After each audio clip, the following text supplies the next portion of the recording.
क्या हुआ जब केदारनाथ धाम में एक मुस्लिम लड़की को याद आया अपना पुनर्जन्म। फिर साधु को देखकर बोली कि इसी ने मारा था मुझे। जब आप इस घटना की सच्चाई जानोगे तो आपके भी रोंगटे खड़े हो जाएंगे और आप भी हर हर महादेव के नारे लगाने लगेंगे।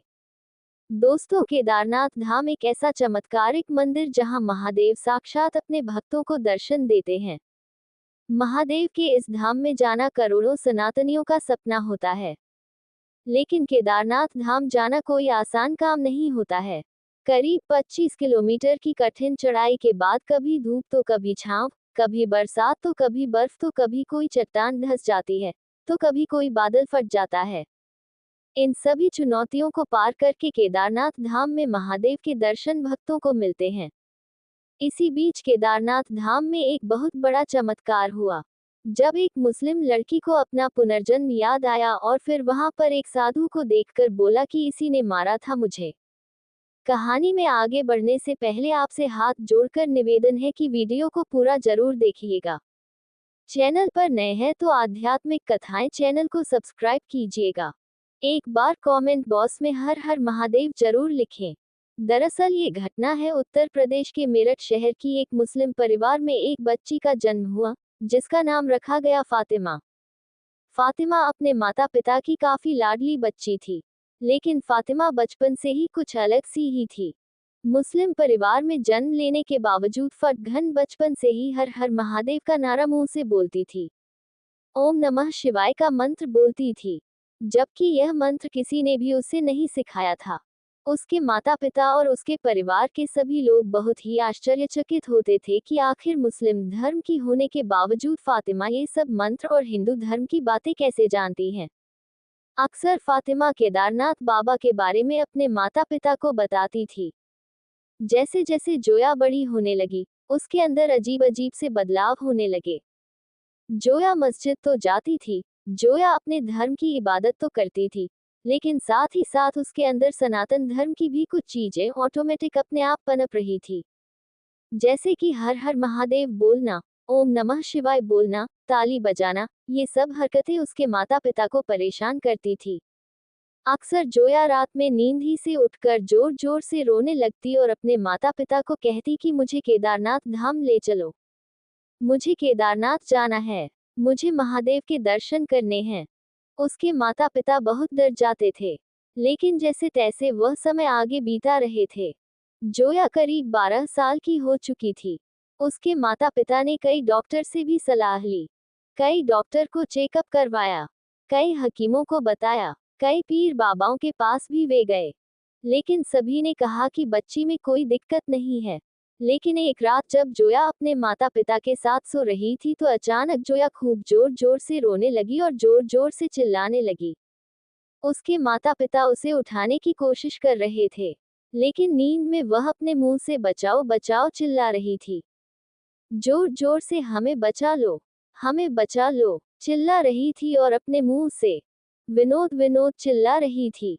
उसके माता पिता समझ नहीं पा रहे थे कि आखिर जोया ऐसी बातें क्यों कर रही है और किस विनोद के बारे में वह बात कर रही है। जब जोया को नींद से उठाया गया जैसे तैसे तो जोया अपने माता पिता को कहने लगी कि अब्बू की अब्बू और अम्मी मुझे केदारनाथ ले चलो, मुझे केदारनाथ जाना है। दोनों माता पिता एक दूसरे को देखने लगे और एक दूसरे से बातें करने लगे कि अब तो हमें केदारनाथ जाना ही चाहिए, क्योंकि बच्ची पिछले कई सालों से केदारनाथ बाबा जाने की बात कर रही है और उसकी यह तकलीफ और बढ़ रही है। इसलिए दोनों माता पिता ने ना चाहते हुए भी मुस्लिम धर्म के होने के बावजूद अपनी बच्ची के कहने पर वे केदारनाथ धाम जाने के लिए राजी हो गए। उन दोनों ने सोचा कि अब शायद केदारनाथ धाम जाने से ही उनकी बच्ची सही हो सकती है। इसके बाद उन्होंने एक सप्ताह के अंदर ही केदारनाथ धाम जाने की तैयारी कर ली। जोया के पिता ने अपनी मुस्लिम धर्म होने की बात को छुपाया और एक हिंदू का भेष बनाकर वे केदारनाथ धाम के लिए निकल पड़े। अपनी बच्ची के साथ में जब फातिमा और उसके माता पिता हरिद्वार पहुंचे, तो फातिमा कहने लगी कि मुझे हरिद्वार में डुबकी लगानी है, लेकिन उसके माता पिता ने मना किया। लेकिन फातिमा जिद करने लगी। ना चाहते हुए भी फातिमा के कहने पर उसके माता पिता और फातिमा ने हरिद्वार में डुबकी लगाई। फातिमा कहने लगी, ये तो हर की पौड़ी है, यहाँ पर मैं पहले भी आई थी। जब ये बात उसके माता पिता ने सुनी तो वह अचंभित हो गए और सच में वह हर की पौड़ी ही थी। उसके माता पिता मन ही मन सोच रहे थे कि आखिर इस जगह का नाम इस 12 साल की बच्ची को कैसे याद है। लेकिन फिर दोनों अपनी बच्ची को लेकर केदारनाथ धाम की यात्रा के लिए निकल पड़े। दोनों ने हरिद्वार से एक कैब बुक करी। फिर तीनों माता पिता और बच्ची हर केदारनाथ धाम के लिए निकल पड़े थे। वह बच्ची अपने माता पिता से रास्ते में कह रही थी कि ये देखो ऋषिकेश है, यहाँ पर गंगा बह रही है। धीरे धीरे वह आगे जा रहे थे। आगे जाने पर वहां पर एक धारी देवी नाम का मंदिर आया तो फातिमा अपने माता पिता से कहा, मुझे यहाँ पर रुकना है। यहाँ पर मंदिर है, मुझे माता रानी के दर्शन करने हैं। और हुआ भी कुछ यूं ही। थोड़ी सी आगे जाने पर धारी देवी का मंदिर आ गया। उसके माता पिता को कुछ समझ नहीं आ रहा था कि फातिमा को इन सभी चीजों के बारे में कैसे पता है। फिर फातिमा उसके माता पिता के साथ धारा देवी माता रानी के दर्शन करने गई। उसके माता पिता ने माता रानी को प्रणाम किया और माता रानी से कहा कि हमें तो इतना ज्यादा कुछ पता नहीं है, लेकिन आप हमारी बच्ची को सही कर दीजिए। इसके बाद धारी देवी मंदिर के दर्शन करिए और फिर फातिमा और उसके माता पिता आगे जाने लगे, जहां पर रुद्रप्रयाग आया। रुद्रप्रयाग में रुककर फातिमा ने संगम के दर्शन किए। उसने अपने माता पिता को बताया कि यह तो संगम है। फातिमा कहने लगी कि यहाँ पर अलकनंदा और मंदाकिनी नदी दोनों मिलकर गंगा नदी बनती है। जब ये बात उसके माता पिता सुनने लगे तो वे भी अचंभित होने लगे। अब तो उनको समझ आ रहा था कि जरूर ये तो कोई भगवान का ही चमत्कार लग रहा है। इसके बाद फातिमा अपने माता पिता से कहने लगी कि अब कुछ ही देर में सोनप्रयाग आ जाएगा। लेकिन उसके माता पिता समझ नहीं पा रहे थे कि यह क्या हो रहा है।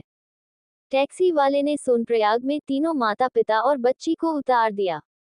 वो रात भी हो चुकी थी। उसके माता पिता को ज्यादा कुछ समझ नहीं थी कि केदारनाथ कैसे जाया जाता है। तो फातिमा अपने माता पिता को बता रही थी कि हम यहाँ पर रात्रि रुकेंगे और सुबह यहाँ से गौरीकुंड जाएंगे और गौरीकुंड से चढ़ाई शुरू होगी जो पूरे 22 मी की होती है। जब ये बात उसके माता पिता सुन रहे थे तो उन्हें बिल्कुल कुछ समझ नहीं आ रहा था। ये सारी बातें सच थी क्योंकि उसके माता पिता अन्य लोगों से भी पूछते तो ये सारी बातें सच हो रही थी। उसके माता पिता मन ही मन काफी विचलित हो रहे थे कि आखिर यह सब क्या हो रहा है। लेकिन वे जानते थे कि जो भी हो रहा है अब सब कुछ सही हो जाएगा क्योंकि वे भोलेनाथ के दरबार में जा रहे थे। इसके बाद सुबह उठकर तीनों माता पिता और बच्ची गौरीकुंड के लिए निकल पड़े। गौरीकुंड से तीनों माता पिता और बच्ची ने अपनी यात्रा शुरू करी। फातिमा अपने माता पिता से कह रही थी कि आज से कि मैं यहाँ पर पहले भी आई हूँ, मुझे ये सब पहचाना पहचाना लग रहा है। जोया अपने माता पिता को कहते कि यहाँ से आगे जाने पर एक झरना आएगा। मुझे ऐसा लग रहा है और होता भी यही था। कुछ ही दूरी पर जाने के बाद वहां पर एक झरना मिल जाता। जैसे जैसे फातिमा आगे बढ़ रही थी, उसके सर में दर्द होने लगा था। वह अपने माता पिता से कहती कि मुझे बहुत दर्द हो रहा है सर में। लेकिन धीरे धीरे उसके माता पिता और सभी चढ़ाई कर रहे थे। मात्र 12 साल की बच्ची ने खूब हिम्मत दिखाए और उसके माता पिता ने भी खूब हिम्मत दिखाए और वे पैदल ही चढ़ाई कर रहे थे। उसके माता पिता को समझ नहीं आ रहा था कि आखिर यह सब क्या हो रहा है, हम चढ़ाई क्यों कर रहे हैं। लेकिन उसके माता पिता अपनी बच्ची के लिए चढ़ाई कर रहे थे। उनके अंदर आस्था भी नहीं थी क्योंकि वह तो एक दूसरे धर्म के थे। फिर भी वे चढ़ाई करे जा रहे लेकिन धीरे धीरे फातिमा का सर दर्द बढ़ता जा रहा था। उसका सर मानो फटे जा रहा हो। उसके माता पिता उसका सिर दबाकर उसे पानी पिलाकर उसे दर्द निवारक गोली देकर आगे ले जा रहे थे। करीब शाम की 7 बजे बज चुके थे। अब केदारनाथ धाम महज करीब 2 किलोमीटर दूर ही बचा था। केदारनाथ धाम में पास में ही मंदाकिनी नदी बह रही थी। जब फातिमा उस नदी को देख रही थी तो उसका सिर भी फटे जा रहा था। लेकिन जैसे तैसे मंदिर के पास में पहुंची अपने माता पिता के साथ और रात्रि में ही फातिमा ने और उसके माता पिता ने केदारनाथ बाबा के दर्शन करे। फातिमा के माता पिता केदारनाथ बाबा के दर्शन करके फूट फूट कर रोने बच्ची लगे और उन्हें कहने लगे कि आपके दरबार पर हम आए हैं। हम भले ही हिंदू नहीं हैं, लेकिन हमारी बचपन से ही अपनी जुबान पर केवल आपका नाम लिए हुए हैं। इसकी तकलीफ दूर कर दीजिए। ये रोजाना खूब परेशान रहती है। इसकी तकलीफ को दूर कर दीजिए। हमें नहीं पता कि इसके साथ क्या हो रहा है, लेकिन हम आपके दरबार आए हैं। कृपया करके इसकी तकलीफ दूर कर दीजिए। और बाबा केदारनाथ से अपनी पुकार लगाकर तीनों वापस केदारनाथ धाम मंदिर के बाहर आ गए। केदारनाथ बाबा के दर्शन करके फातिमा को काफी अच्छा महसूस हो रहा था। बाहर एक साधु बैठे हुए थे। बाहर कई साधु लाइन से बैठे हुए थे। कई लोग तिलक लगवा रहे थे। फातिमा ने कहा कि अब्बू मुझे भी तिलक लगवाना है, लेकिन उसके पिता ने मना कर दिया कि नहीं, हम तिलक नहीं लगवाते हैं, हम मुस्लिम धर्म के हैं।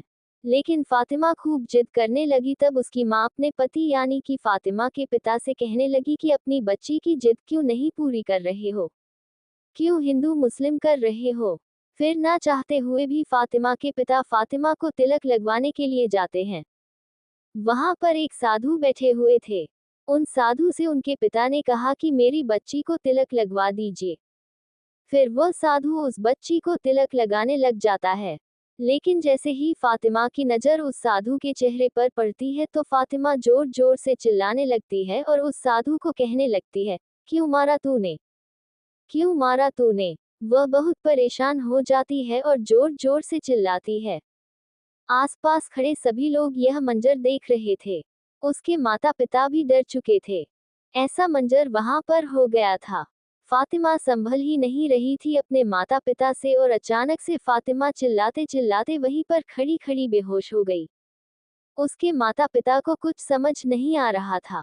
करीब 5 मिनट के बाद उनकी बेटी फातिमा होश में आए और जब वह होश में आए और जो मुंह से बोला उसे सुनकर उसके माता पिता के साथ साथ वहां खड़े सभी लोगों के होश उड़ गए। जैसे ही फातिमा होश में आई, वह कहने लगी कि वह साधु कहाँ है, मुझे उस साधु से मिलना है, उसने मेरे पति को मारा था, मुझे उस साधु से मिलना है, उसने मेरे पति को और मुझे मारा था, वह साधु कहाँ है। तो फातिमा के माता पिता कहने लगे, बेटा तू तो हमारी बेटी है, तू फातिमा है, क्या हो गया है तुझे। लेकिन फातिमा कहने लगी, नहीं, मेरा नाम सुनीता है और उस साधु ने मुझे और मेरे पति को मारा था, मुझे उसके पास ले चलो। इसके बाद फातिमा के माता पिता अपनी बच्ची को उसी साधु के पास वापस ले गए। तो फातिमा ने उस साधु को कहा कि तुमने उस दिन हमारे साथ बहुत गलत करा था, तुमने हमें नदी में धक्का दिया था, तुमने आखिर ऐसा क्यों किया था। जब ये बात उस साधु ने सुनी तो उसके भी रोंगटे खड़े हो गए। वह अपने माता पिता से कहने लगी कि इसी ने मुझे मारा था और इसी ने मेरे पति को मारा था। उसके माता पिता ने साधु से कहा कि यह क्या कह रही है। तो वह साधु कहने लगा, ये सच कह रही है, इसका पुनर्जन्म हुआ है। फिर उस साधु ने जो सच्चाई बताई उसे सुनकर आपके भी रोंगटे खड़े हो जाएंगे। साधु ने बताया, दरअसल आज से 20 साल पहले सावित्री नाम की एक औरत अपने पति विनोद के साथ केदारनाथ बाबा के दर्शन करने गई थी। सुनीता का और उसके पति विनोद का बचपन का सपना था केदारनाथ बाबा के दर्शन करना। सुनीता भोलेनाथ बाबा की बहुत बड़ी भक्त थी। सुनीता और विनोद केदारनाथ बाबा की चढ़ाई कर रहे थे। आज से 20 साल पहले केदारनाथ बाबा के दर्शन करना बहुत ही दुर्लभ था। उस समय की चढ़ाई भी काफी कठिन होती थी। उस समय के रास्ते भी काफी दुर्गम थे। लेकिन दोनों पति पत्नी ने हिम्मत जुटाकर केदारनाथ धाम की चढ़ाई को पूरी करी और मात्र केवल 2 मी ही बाबा का मंदिर बचा हुआ था। दोनों के अंदर बाबा के दर्शन करने की उत्सुकता बढ़ रही थी। लेकिन उससे पहले ही वहां पर दोनों पति पत्नी का सामना एक साधु से हुआ। सुनीता और विनोद जब मंदिर की ओर आगे बढ़ रहे थे तो वहां पर एक साधु उन्हें मिला। वह साधु सुनीता और विनोद से पैसे मांग रहा था, लेकिन सुनीता और विनोद के पास उतने पैसे नहीं थे। तो वह साधु दोनों पति पत्नी को श्राप देने लगा कि अगर तुम पैसे नहीं दोगे तो तुम्हारा सुहाग उजड़ जाएगा। और इसी बात से गुस्सा होकर विनोद ने उस साधु से हाथापाई कर ली। और इस हाथापाई में बीच बचाव के लिए जब दुनिया आई तो उस वक्त एक बहुत बड़ा हादसा हो गया। पास ही में मंदाकिनी नदी उफान पर थी और उस समय बारिश का मौसम भी था। उसी हाथापाई में उन साधु महाराज से दोनों पति पत्नी को धक्का लग गया और दोनों पति पत्नी मंदाकिनी नदी में बहकर चले गए और उनकी मृत्यु हो गई। दर्शन करने से पहले ही दोनों पति पत्नी की मौत हो चुकी थी। वह साधु उनको नुकसान पहुंचाना नहीं चाहता था, लेकिन ना चाहकर भी उसके हाथों से यह बहुत बड़ा पाप हो गया था। और करीब आज 20 साल बाद उसी साधु की एक छोटी सी बच्ची से मुलाकात हुई और वह बच्ची कोई और नहीं बल्कि आज से 20 साल पहले जी सुनीता की मृत्यु हुई थी, वही सुनीता थी। साधु ने कहा कि हाँ, ये बच्ची सच कह रही है। इस बच्ची का पुनर्जन्म हुआ है और यह बच्ची केदारनाथ बाबा के दर्शन करने और मुझसे बदला लेने आई है। मैं सब कुछ जानता हूँ। वह साधु बाबा कहने लगे कि उस समय मुझसे एक बड़ी गलती हो गई थी, लेकिन इसके पति ने मुझ पर एक साधु के ऊपर हाथ उठाया था और उस हाथापाई के दौरान इन दोनों का पैर फिसला और ये दोनों नदी में बह गए थे। जब इस घटना के बारे में उसके माता पिता ने जाना तो उनके भी होश उड़ गए। सभी लोग इस चमत्कार को बाबा केदारनाथ का चमत्कार मान रहे थे। सुनीता मृत्यु के बाद भी पुनर्जन्म लेकर आई। उसने केदारनाथ बाबा के दर्शन किए। सुनीता उस जन्म दर्शन नहीं कर पाए, लेकिन इस नए जन्म में मुस्लिम होने के बावजूद केदारनाथ बाबा के दर्शन कर पाए। वह साधु कहने लगा कि मुझे मेरे कर्मों की सजा बाबा देते रहते गए। जब से यह घटना घटी है, 20 सालों से मुझे बिल्कुल भी चैन नहीं मिला है। मैं अपने पापों को रोजाना केदारनाथ बाबा के शरण में रहकर ही भोग रहा हूँ। घटना के बाद फातिमा, जो कि एक मुस्लिम धर्म की बच्ची थी, लेकिन उसके मन में, उसके कण कण में भगवान शिव बसे हुए थे। उसके माता पिता समझ चुके थे कि सनातन ही शुरुआत है और सनातन ही अंत है।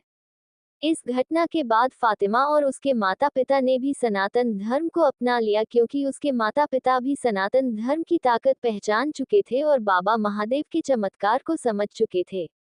तो दोस्तों, आपको यह पुनर्जन्म की कहानी कैसी लगी कमेंट करके जरूर बताइएगा। कहानी अच्छी लगी हो तो वीडियो को लाइक, शेयर, आध्यात्मिक कथाएं चैनल को सब्सक्राइब कीजिएगा। वीडियो में अंत तक बने रहने के लिए धन्यवाद।